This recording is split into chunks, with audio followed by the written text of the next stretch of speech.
As the whistleblowing pediatrician who helped expose the Flint drinking water crisis put it, the people in Flint have a 20-year lower life expectancy than people in a neighboring suburb. We were already struggling with every barrier to our children's success. Then we gave them lead. Her research showed that the switch in water supplies from the Great Lakes to the polluted Flint River created a perfect storm for lead contamination, doubling the percentage of kids with elevated lead levels in their blood. Whereas out in the suburbs, where they kept the same water supply, children's lead levels stayed about the same. That's how we knew it was the switch in water supplies. That's what broke the story of the Flint crisis, a doubling of elevated lead levels. But wait a second.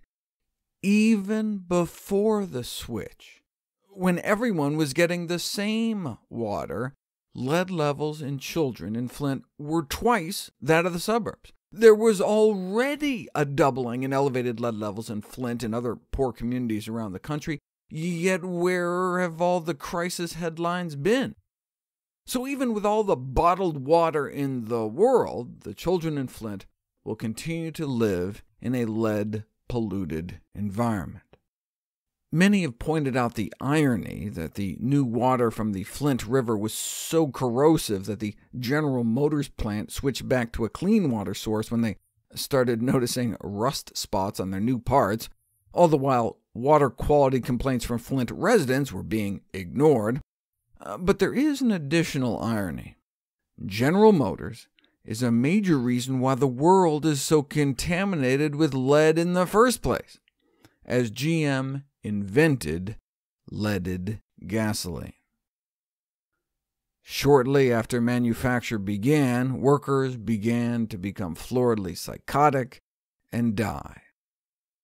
In the wake of blaring headlines about the lead-poisoned workers, public health leaders warned of the potential for damage to broad swaths of the population posed by putting a well-established toxin into gasoline. Yet despite these warnings, millions upon millions were harmed, and this entirely preventable poisoning still occurs today. Virtually all the lead in the environment today is because we put it there. It used to be locked away deep underground or under the ocean, but that was before we drove it around the Earth. By the 1970s, 200,000 tons of lead was emitted from cars and trucks in the United States each year, mostly in urban areas. Otherwise, the industry would have to use a higher octane gas, which is less profitable. So the oil and lead industry successfully thwarted government efforts to limit lead in gasoline for 50 years. But how were they able to do that? Because the industry assured the scientific community and the public that there was no danger. Okay, I could see how a gullible public could be swayed by slick PR, but how do you manipulate the scientific community? By manipulating the science. The lead industry was able to achieve its influence in large part by being the primary supporter of research on the health effects of lead, and they got the best science money could buy. Long before big tobacco, the lead industry understood the inestimable value of purchasing quote-unquote good science. Consequently, the vast majority of relevant studies published for decades were favorable to the lead industry. They even sent a delegation to try to convince the EPA that lead regulation wasn't necessary because they claimed lead was an essential nutrient required for optimal growth and development.